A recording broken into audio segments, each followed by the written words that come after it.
لیا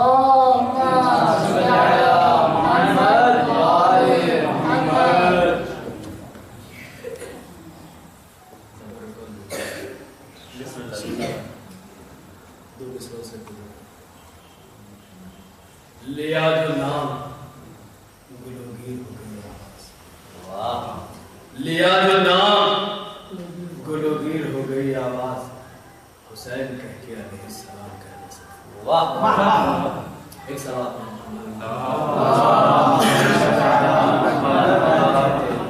شاعر کہتا ہے ماں باپ سے ملی ہمیں الفت حسین کی، اپنی حیات گزرے گی عقبہ میں چین کی، ماں باپ سے ملی ہمیں الفت حسین کی، اپنی حیات گزرے گی عقبہ میں چین کی، تو فرش عزا بنایا تھا زینب نے خاک کو تاکہ غریب بھی کرے مجلس حسین۔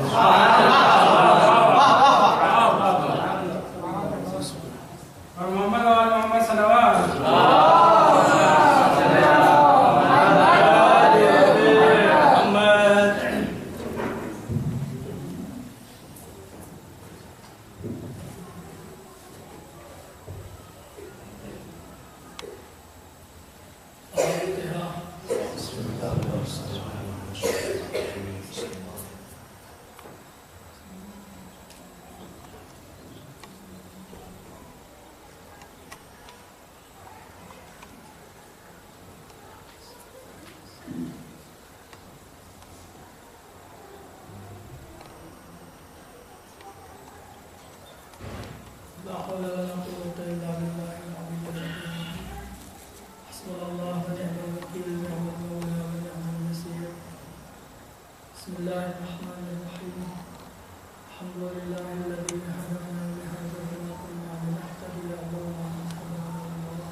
لقد جاءت رسل ربنا بالحق بسم الله الرحمن الرحيم اللهم كن لوليك الحجة بن الحسن صلواتك عليه وعلى آبائه في هذه الساعة وفي كل ساعة وليا وحافظا وقائدا وناصرا ودليلا وعينا حتى تسكنه أرضك تموما وتمتعه فيها طويلا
اس لیے یاد خدا کی بنیاد پر وما نزل من الحق اور اس حق کی یاد کی بنیاد پر جس حق کو ہم نے رسول کے ذریعے سے مومنین تک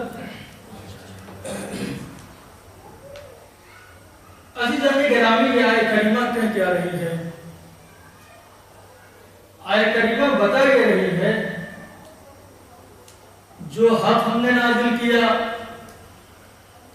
اور یاد خدا یہ دو چیزیں وہ ہیں جس کی بنیاد پہ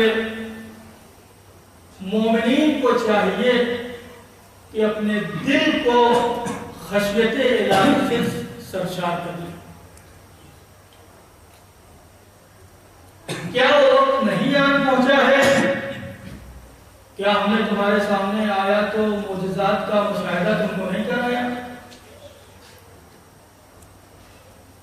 ہم نے تمہارے سامنے بین دلیلیں رکھی، کیا ان دلیلوں کو دیکھ کے بھی تم یاد خدا میں نہیں پڑے؟ ہم نے تمہارے سامنے حق کو دلیلوں کے ساتھ آشکار کر دیا، پھر بھی تم خشیت الہی میں سرشار نہیں ہوئے۔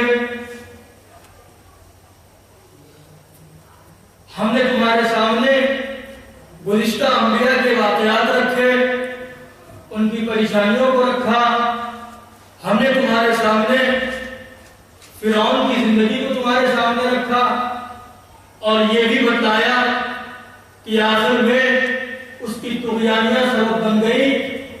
ہم نے تمہارے لیے نشانی بنا کے دریا کے کنارے اٹھا کے رکھ دیا، تمہاری نگاہیں دیکھ سکے، تمہارے اندر خشیت پروردگار پیدا ہو سکے، تم اللہ کی بارگاہ میں خوشبو و خضو اختیار کر سکو۔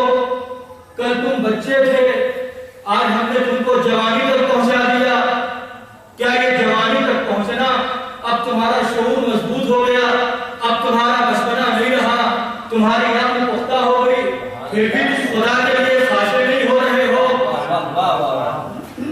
عزیزو، انسان جانتا ہے کہ کچھ بھی کر لے لیکن خدا سے فرار اختیار نہیں کر سکتا، خدا سے فرار اختیار نہیں کر سکتا۔ ہر مومن جانتا ہے مرجع و مآویٰ ہماری بازگشت خدا کی طرف ہے۔ ہر مومن جانتا ہے کہ اسے ایک دن وہ آئے گا جب اسے خدا کی بارگاہ میں کھڑا ہونا ہے۔ سوال کرنے والا خدا ہوگا، جواب دینے والا بندہ ہوگا۔ کیا ابھی بھی وقت نہیں آیا ان چیزوں کو یاد کر کے انسان خدا کی بارگاہ میں خاشع ہو جائے؟ کیا بھائی وہ وقت ابھی نہیں آن پہنچا ہے؟ ہم نے اپنے اولیاء کی تمہیں معرفت کروائی، ہم نے تمہارے دل میں اولیاءوں کی اپنی محبت ڈالی، کیا وہ وقت نہیں آیا؟ ہم نے تمہارے سامنے پہچان کروائی، آدم یہ ہے، نوح یہ ہے، انہوں نے یہ مشکلات برداشت کی، یہ تبلیغ کرتے رہے، کسی نے ان کی نہ سنی۔ ہم نے تمہارے سامنے ابراہیم کی پوری شخصیت واضح کر دی، ہم نے تمہارے سامنے عیسیٰ کی پوری شخصیت واضح کر دی، ہم نے تمہارے سامنے موسیٰ کا پورا پیکر واضح کر دیا، پھر بھی تم ہماری بارگاہ میں خاشع نہیں ہو رہے ہو۔ عزیزو، بس پتہ یہ چلا کہ اگر خشیت الہی کو اپنے دل میں پیدا کرنا ہے تو اولیاء کی معرفت ضروری ہے، گزشتگان کی معرفت ضروری ہے۔ اگر اولیاء کی معرفت نہیں آئی تو اب خدا کی بارگاہ میں کوئی انسان خاشع نہیں ہو سکتا۔ اگر تم ایمان لائے ہو تو ہمارے اولیاء کی معرفت کو دل میں پیدا کرو، اگر یہ معرفت آ گئی تو تمہارا دل ہماری بارگاہ میں خاشع ہو جائے گا۔ عزیزو، آپ غور فرمائیں، اگر اسی آیت کا میں نے اتنا ترجمہ آپ کے سامنے پیش کیا، کیا وہ وقت نہیں آن پہنچا؟ کیا وہ وقت نہیں آن پہنچا؟ اس کا ایک ترجمہ یہ بھی ہے کہ کیا وہ وقت نہیں آن پہنچا کہ تم حسین کی یاد کو اپنے دل میں بساؤ اور اس یاد کی بنیاد پہ اللہ کی بارگاہ میں خاشع ہو جاؤ۔ حسین کی معرفت دل کو خشیت الہی سے معمور کرتی ہے، حسین کی معرفت دل کو اللہ کی بارگاہ میں خاشع بناتی ہے۔ کیوں؟ کیونکہ اگر حسین نہ ہوتے نماز نہ ہوتی، حسین نہ ہوتے حسین نہ ہوتے روزہ نہ ہوتا۔ اب اگر تمہیں نماز میں خشیت الہی چاہیے تو حسین کو دل پہ بساؤ۔ اسی لیے فقہاء نے فتویٰ دے دیا، اگر دنیا کے غم میں نماز میں رو کے نماز باطل، اگر حسین کے غم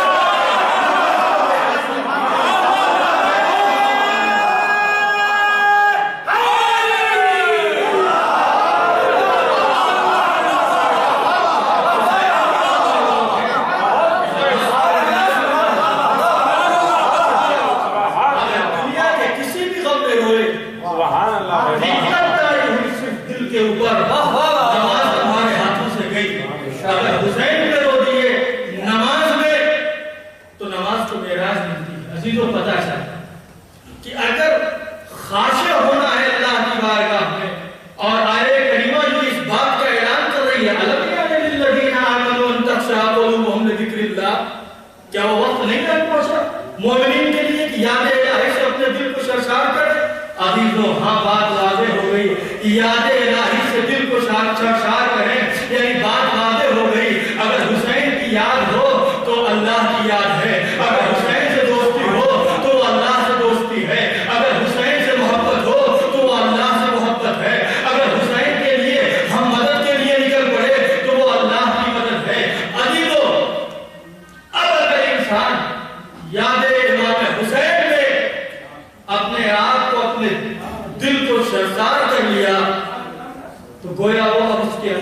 خشیت الہی پیدا ہو گئی ہے، اب وہ اللہ کی بارگاہ میں خاشع ہو گیا ہے۔ ابھی تو امام حسین علیہ السلام کی ذات وہ ہے کہ ہم کسی آئین اور کسی نظریے سے دیکھیں، امام حسین پہ آنکھیں نمناک ہو جایا کرتی ہیں، آنکھیں دبا جاتی ہیں۔ ابھی تو علماء نے تحریری فکر پیش کی کہ گریے کی کتنی صورتیں ہو سکتی ہیں۔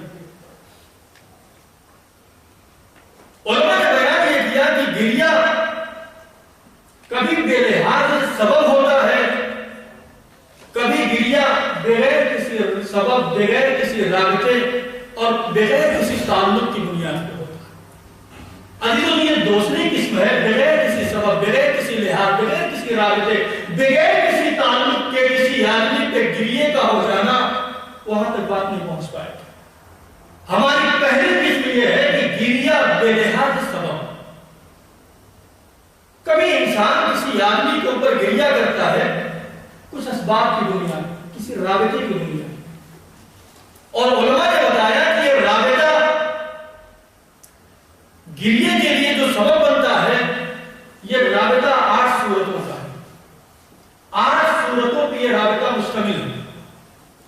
ان 8 رابطوں میں سے کوئی ایک رابطہ اگر انسان کے اندر پیدا ہو جائے تو جو مقابل شخص مصیبت زدہ ہے، انسان بے ساختہ اس کے اوپر گریہ کرتا ہے۔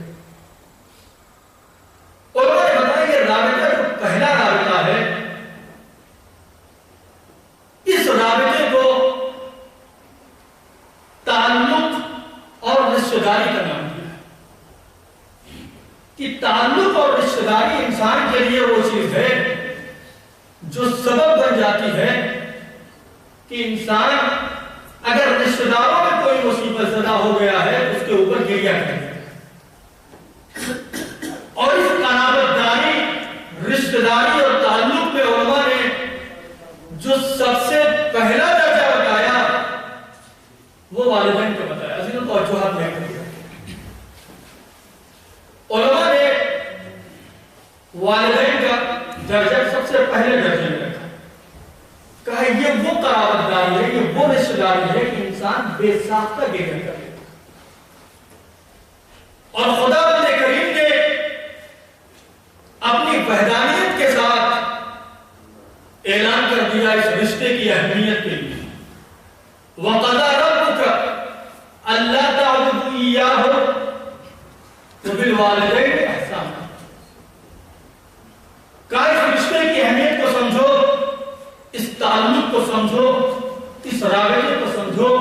والدین کی وہ اہمیت ہے، وہ عظمت ہے کہ وہ اللہ اپنی وحدانیت کے ساتھ عظمت والدین کو پیش کر رہا ہے۔ تو میرا شریک نہ بنانا، والدین کے ساتھ احسان کرنا۔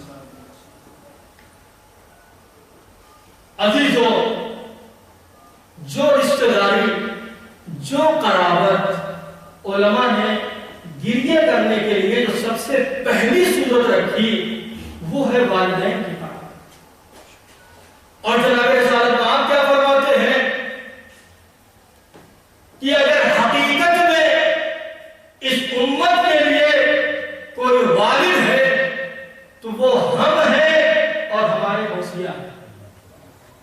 اسی آیت کی تفسیر میں علماء نے بعض روایتیں پیش کی کہ وہ بالوالدین احسانہ سے مراد امام حسن اور امام حسین علیہ السلام۔ تو گریہ کی ایک صورت ہے قرابت داری۔ قرابت داری میں سب سے زیادہ اہمیت والدین۔ والدین میں ہمارا معنوی والد اہل بیت۔ اب عزیزوں، احسان کا معنی کیا ہے؟ علماء نے بتایا احسان یعنی کسی کو نفع پہنچا، کسی کو فائدہ پہنچا، اور سب سے عظیم فائدہ کسی انسان کے لیے جو چیز بن سکتی ہے وہ یہ ہے کہ ہم شخص مقابل کو محترم گردانیں، عزیز شمار کریں، معزز شمار کریں۔ علماء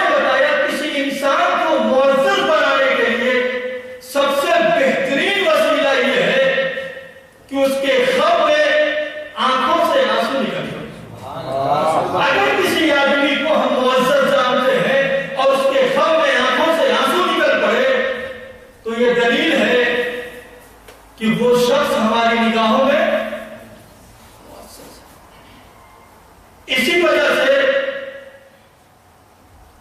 جناب ابراہیم نے اللہ کی بارگاہ میں تقاضا کیا پروردگارا مجھ سے پہلے میری بیٹی کو نہ اٹھانا تاکہ میرے اس دنیا سے جانے کے بعد میرے مجھ پر کوئی ایک تو رونے والا ہو جسے دنیا یہ سمجھے کہ کوئی ایک رونے والا ہے اس میت کے اوپر جس کی بنیاد میں یہ سمجھ میں آتا ہے یہ آدمی اگر پوری دنیا کی نگاہوں میں خطا کار ہو کم از کم اپنی بیٹی کی نگاہوں میں خطا کار نہیں ہے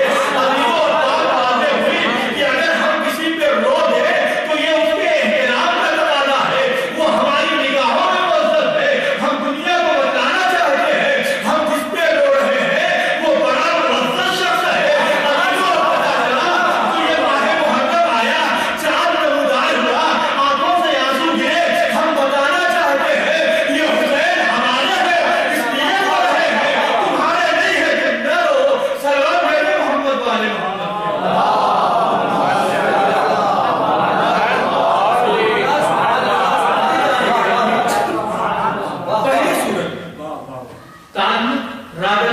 رشتہ داری دوسرا رابطہ علماء نے یہ بتایا ابھی تو اس رابطے پہ آپ غور فرمائیں توجہ طلب مسئلہ ہے دوسرا رابطہ علماء نے یہ بتایا کہ ایک رابطہ اور ہے جس کی بنیاد پہ انسان گریہ میں مبتلا ہو جاتا ہے وہ رابطہ یہ ہے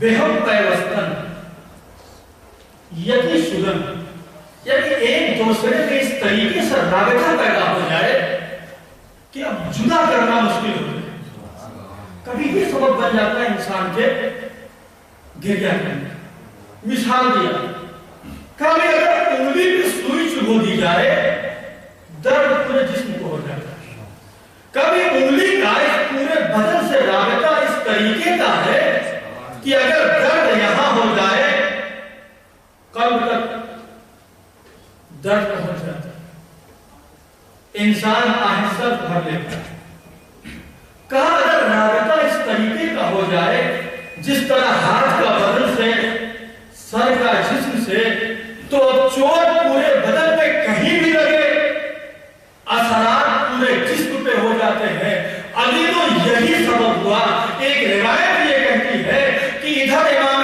حسین علیہ السلام کے جسم پہ پہلا تیر لگا ادھر جنت میں حورین رونے لگی ایک تیر لگا ادھر جنت میں حورین رونے لگی کہا بھائی امام سے پوچھا گیا امام مولا آخر مسئلہ کیا ہے یہ حورین فوری طور پر جنت میں یاقوت کے محل میں گریہ و زاری کیوں کرنے لگی کہا سبب یہ ہے حورین کو اس نور سے پیدا کیا گیا ہے جس نور سے امام حسین علیہ السلام کو پیدا کیا گیا ہے نور ایک تھا زخم یہاں لگا درد وہاں ہو گیا عزیزوں اگر یہی رابطہ ہے گریہ کرنے کا ایک دنیا میں کہ اگر رابطہ ہو جائے گریہ کرنے لگتا ہے ادھر حسین پہ لگا رونے حسین لگی اور تھکے امام نے فرمایا شیعہ تو نہ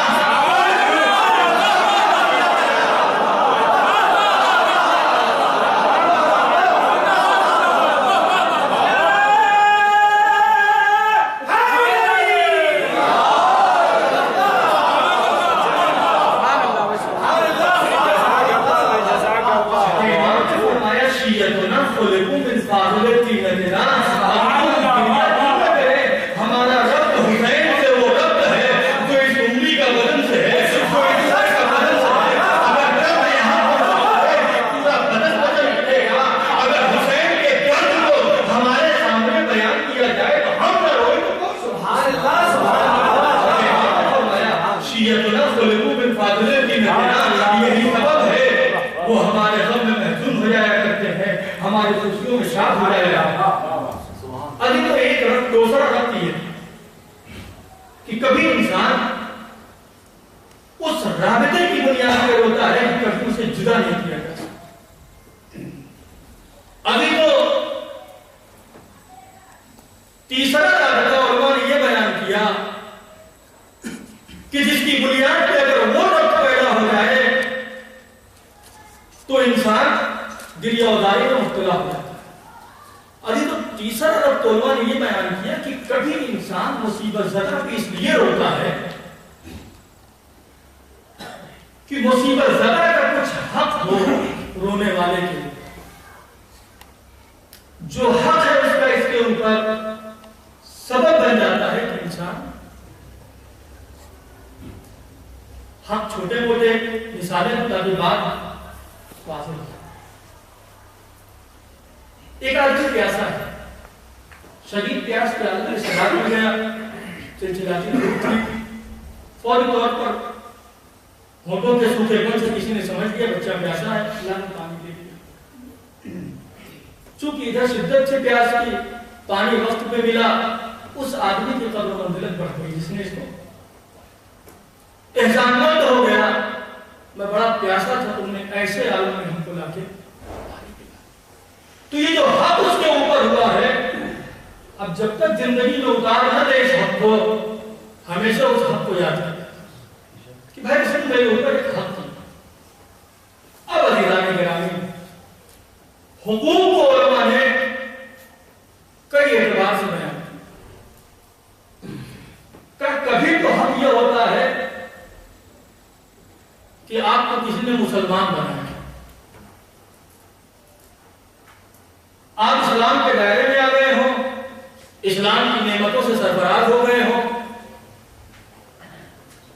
جنت، سلسبیل، کوثر، اتنی بڑی بڑی نعمتیں اس نے آپ کو دے دی ہیں، لہذا اس کا آپ کے اوپر حق اسلام آ گیا۔ ابھی تو اگر اس حق کو آپ غور فرمائیں تو پوری کائنات کے اوپر حق اسلام اگر سب سے بڑا ہے تو حسین علی بن ابی طالب علیہ السلام۔ ثابت کیوں؟ کہا اگر حسین نہ ہوتے اسلام نابود ہو جاتا۔ یزید حلال کو حرام، حرام کو حلال کر رہا تھا، اسلام ٹوٹ جاتا اگر حسین نہ ہوتے۔ لہذا اگر کائنات میں ایک مسلمان بھی پایا جاتا ہے وہ حسین پہ گریا کرے۔ کیوں؟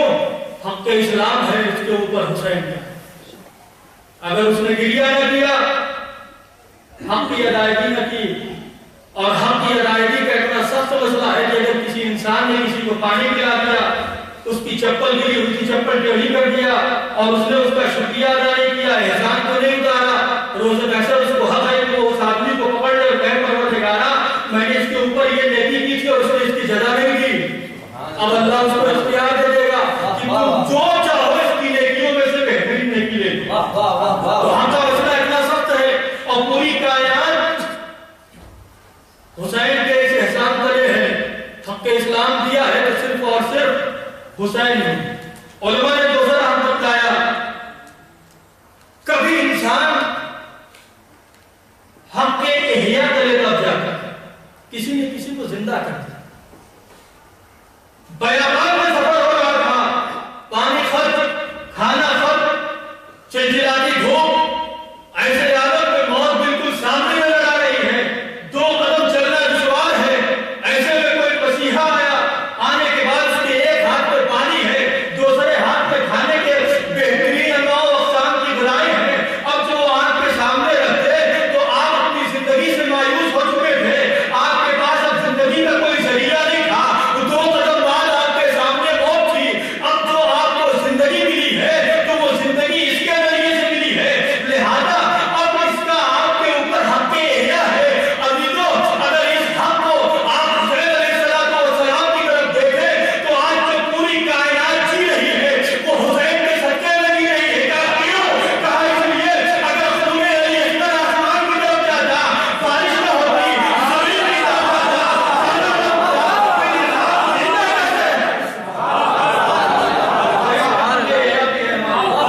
اگر پوری کائنات زندہ ہے حسین کے صدقے میں، اب اگر اس نے حسین پہ گریا نہ کیا، حسین کے اس احسان کو نہ سمجھا، اللہ کی بارگاہ میں جواب دہ ہے۔ ابھی تو دوسرا مسئلہ، کہا کبھی کبھی انسان حق کے دوستی تلے دب جاتا ہے۔ کبھی دوستی کیا ہے، کبھی چاہنا ہے۔ ایک انسان آپ کو بہت زیادہ چاہنے لگا،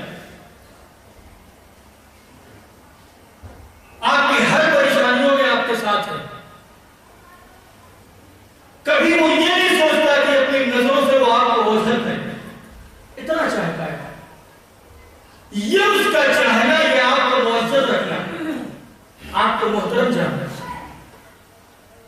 اب اگر یہ اس کے ساتھ بدسلوکی کر دے، دنیا کہے گی اس نے اس کو حق کو سمجھا نہیں، سبحان اللہ، جو اس کے ساتھ بدسلوکی کر دیا۔ اب عزیزو اس والے حق کو بھی آپ امام حسین علیہ السلام کی طرف دیکھیں۔ بھائی روایت یہ کہتی ہے کہ اگر زائد کربلا کے لیے چلا دنیا کے کسی بھی کونے سے، ادھر رضائر نے کربلا کا رخ کیا، ادھر حسین عرش کے داہنی طرف بیٹھے زائر کو دیکھتے رہتے ہیں، گریہ کرنے والوں کو دیکھتے رہتے ہیں، اور خدا کی بارگاہ میں دعا کرتے جاتے ہیں، بار الہ یہ میرا چاہنے والا آ رہا ہے، یہ میرا زائر آ رہا ہے۔ اب عزیزو حسین کا عرش کے داہنی طرف بیٹھ کے زائرین کا دیکھنا یہ ہمیں چاہنے کی علامت ہے۔ وہ حسین ہمیں چاہتے ورنہ اسے ہماری ضرورت نہیں۔ عزیزو یہ حق کی تیسری یا چوتھی قسم ہو گئی۔ عزیزو آخری قسم جو حقوق کو تقسیم کیا علماء نے وہ ہے حق زحمت۔ میں اپنے خانوادے کے ساتھ باہر نکلا، سنسان راستہ، سڑک ویران، دور دور تک کسی کا پتہ نہیں، اچانک کچھ لٹیرے قسم کے لوگ آئے، ہاتھوں میں تلواریں اور چاقو لیے ہوئے، میرے ساتھ گھر کی عورتیں، ناموس ساری چیزیں۔ اب وہ چاہتا ہے کہ میرے اوپر قاتلانہ وار کرے، ناموس کی عزت خطرے میں آئے۔ ایک شخص نمودار ہوا اور وہ اچانک فوری طور پر میری مدد کے لیے آمادہ ہوا، اور نتیجے میں میں بچ گیا، اس کو کچھ زخم آ گئے۔ عزیزو اب اس کا حق ہے آپ کو بچانے کے لیے اس نے جراحت کھائی، رنج اٹھائے، زحمت اٹھائی۔ عزیزو اگر اس حق کو آپ حسین کی طرف منسوب کریں تو آج جو کچھ بھی ہے ہمارے پاس وہ حسین کی خاطر ہے۔ حسین نے اپنا گھر گزار دیا، حسین نے زخم پہ زخم اٹھائے، کیوں؟ تاکہ ہمارے شیعہ محفوظ رہے، دنیا یہ سمجھ سکے ناموس کیا ہوتی ہے، حق کیا ہوتا ہے، باطل کیا ہوتا ہے۔ عزیزو تو تیسری وجہ تھی کہ انسان حق کی بنیاد پہ کبھی مصیبت زدہ پہ گریا کرتا ہے، اور بدرجہ عدم یہ تیسری صورت بھی پائی جاتی ہے کہاں؟ امام حسین۔ عزیزو علماء نے چوتھی صورت بتائی، چوتھی صورت یہ بتائی کہ کبھی انسان مصیبت زدہ پہ روتا ہے اس وجہ سے مصیبت زدہ جلیل القدر آدمی بڑی اہمیت، بڑا معزز، بڑا عظیم شخصیت کا مالک ہے، بڑا بزرگوار۔ عزیزو یہ صورت بھی ایسی ہے کہ شارع مقدس نے، شریعت نے اس کا بڑا پاس و لحاظ رکھا۔ اگر کوئی قوم میں معزز آدمی ہے، محترم آدمی ہے، اس کی عزت ہے معاشرے میں، بڑا پاس و لحاظ رکھا ہے شریعت۔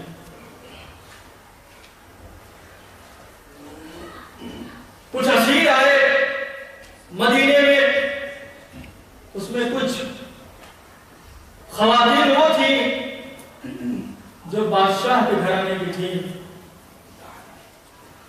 وہی آئے رسول پہ، جس طرح آپ تمام اسرا کو بازار میں لے جا کے فروخت کریں گے، یہ بادشاہ کے گھرانے کی کنیزیں جو بنی ہیں یہ اس حکم سے مستثنا ہے، یہ اس حکم سے مستثنا ہے۔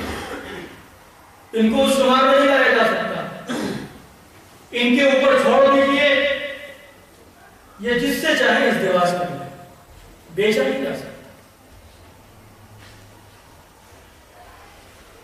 جنگ خندق کا واقعہ، مولا کائنات نے جو عمر بن عبدود کو قتل کیا، ہٹ گئے، کچھ لوگ آگے بڑھے، کہا مولا آپ کو کیوں چھوڑ دو؟ اس کی زرہ بڑی قیمتی تھی، آپ اس زرہ کو لے لیتے، بڑی مشہور زرہ ہے اطراف میں، کہ جیسی عمر کے پاس تھی ویسی زرہ کسی کے پاس نہیں ہے، آخر آپ نے کیوں زرہ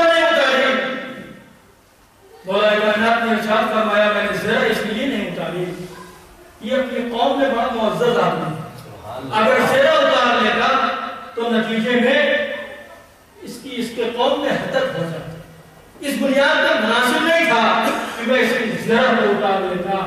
عزیزوں، پس سمجھ میں آیا کہ شارع مقدس کی نگاہ میں یہ اہمیت ہے اگر کوئی بزرگوار آدمی ہو۔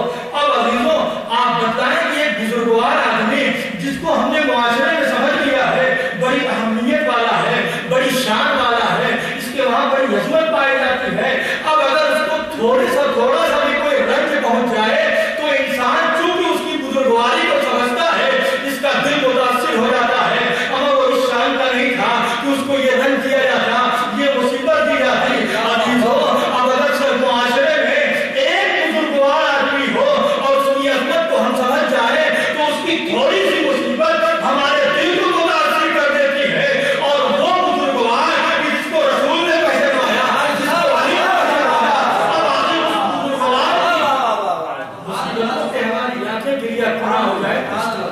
سبحان اللہ، سبحان اللہ۔ چوتھی صورت یہ تھی کہ کبھی انسان گریا کرتا ہے اس بنیاد پر کہ آدمی بڑا معزز۔ ایک سلوات دے رہے ہیں محمد والے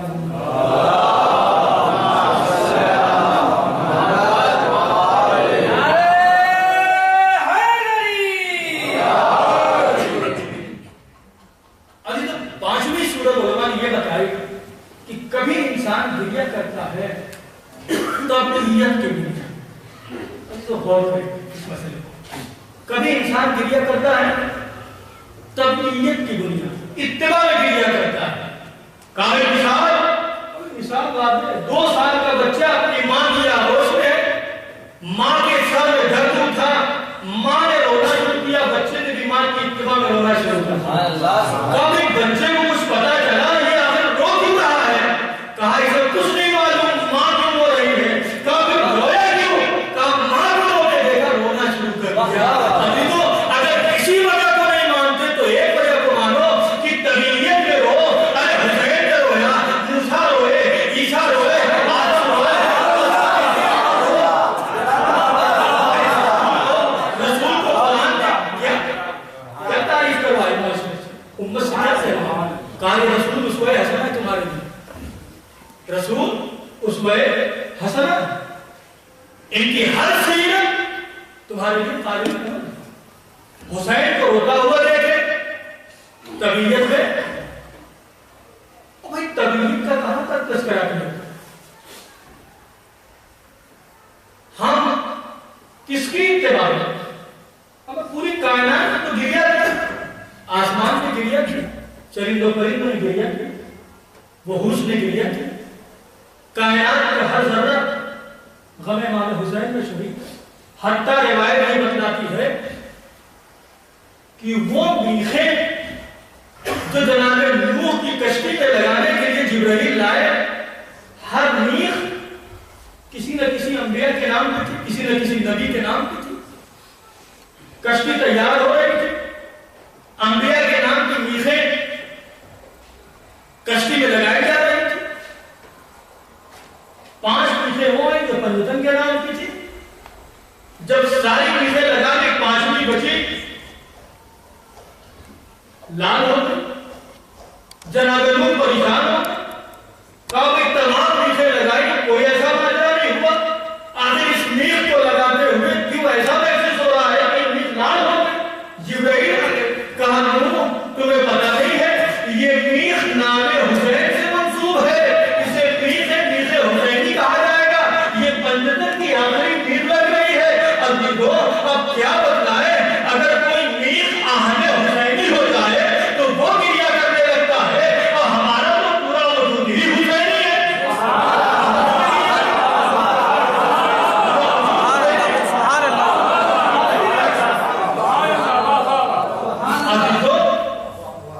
روایت یہ بتلاتی ہے کہ جب آدم اس کائنات میں آئے، نور پنجتن آدم کی سلب میں منتقل کیا۔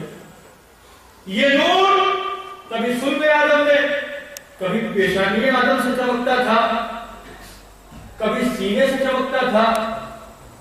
جب یہ نور آدم کی صلب سے پیشانیوں تک، پیشانیوں سے سینے تک پہنچا، اور پھر جب ہاتھوں میں آیا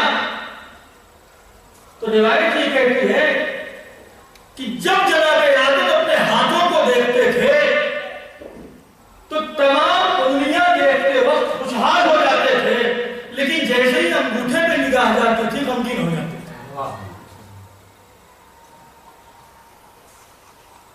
جبرائیل آئے، آدم نے پوچھا جبرائیل مجھے سمجھ میں نہیں آتا، تمام انگوٹھوں کو دیکھتا، تمام انگلیوں کو دیکھتا ہوں، میرے ذہن پہ حضور ملال داری نہیں ہوتا، میرا دل رقت آمیز نہیں ہوتا، لیکن جیسے ہی میری نگاہ اس انگوٹھے پہ جاتی ہے میرا دل کیوں رقت آمیز ہو جاتا ہے، کیوں دل رونا چاہتا ہے۔ جناب جبرائیل نے کہا اے آدم مسئلہ یہ ہے کہ جو انگوٹھے سے نور آشکار ہے وہ نور منسوب ہے امام حسین علیہ السلام کی طرف۔ عزیزوں مسئلہ اس روایت کا صرف اتنا نہیں تھا، مسئلہ آگے کا تھا کہ جو آدم کے انگوٹھے میں نور نے اس وقت جب آدم موجود تھے ایک اثر دکھا رہا تھا، وہ اثر یہ تھا آدم دیکھتے تھے انگوٹھے کی طرف محزون ہو جایا کرتے تھے، وہ آدم ہزاروں سال گزر گئے، صدیاں بیت گئی، اور وہ اثر آدم کے انگوٹھے میں جو باقی تھا وہ نسل آدمیت میں چلتا چلا آیا۔ اسی لیے علماء نے کہا جب کبھی بھی تمہارے اوپر ہنسی کا غلبہ ہو جائے انگوٹھوں کو دیکھ لیا کرو، جیسے ہی انگوٹھے پہ نگاہ جائے گی دل محزون ہو جائے گا۔ کیا بات ہے، جو نور ہزاروں سال پہلے آدم کے انگوٹھے میں آشکار ہو جائے اور آج تک اپنا اثر چھوڑ کے چلا جائے۔ علماء نے بیان کیا، میراد الرشاد نے بھی صاف الفاظ میں لکھا اگر کسی آدمی کے اوپر ہنسی کا غلبہ ہوا انگوٹھے کو دیکھ کے دل محزون۔ عزیزوں یہ تھی پانچویں وجہ۔ چھٹی وجہ یہ ہے، اور بحث کو تمام کر دیا جائے، کہ کبھی انسان کسی شخص پہ روتا ہے صفات پسندیدہ کی دنیا میں، لیکن توجہ رہے یہ چھٹی قسم وہ ہے جس میں نہ کسی رابطے کی ضرورت، نہ کسی تعلق کی ضرورت، نہ کسی معرفت کی ضرورت، کسی چیز کی بھی ضرورت، صرف صفات پسندیدہ انسان کو رونے پہ آمادہ کرو۔ اپنی بات سے آپ کے ذہن کو قریب کرو۔ جس طرح ہم بچوں کو کوئی سبق آموز داستان سناتے ہیں کہ بھائی ایک بادشاہ تھا، بڑا عادل تھا، بڑی بیانے کا خیال رکھتا تھا، ایک دن ایسا آیا کسی آدمی نے اسے بچہ کچھ نہیں سمجھ رہا ہے، بچہ صرف داستان سن رہا ہے، لیکن یہ صفات حسنہ جو بیان کی گئی بادشاہ کی، اور پھر جو اچانک غم کا تذکرہ ہوا، بچے کا بادشاہ سے کوئی رشتہ نہیں، کوئی تعلق نہیں، کوئی معرفت نہیں، صرف صفات حسن جو اس بادشاہ کے اندر تھی سبب بن گیا۔ بچہ ہے، شعور نامکمل ہے، پھر بھی اس کا دل محزون ہے۔ تو کبھی کبھی انسان صفات حسن بغیر کسی لحاظ، بغیر کسی سبب، صرف صفت حسن ہے، انسان متاثر ہو جاتا ہے اگر اس کے اوپر کوئی غم پڑتا ہے۔ مثلا ایک انسان ہزاروں آدمیوں کو کھانا کھلا رہا ہے ہر روز، خوشحال، بغیر کسی کوئی پریشانی کے، بغیر کسی تعامل، بغیر کسی فکر، اچانک ایک دن ایسا ہو جائے کہ کوئی اسے لے جائے اور قید کر دے، لقمے لقمے کا محتاج بنا دے۔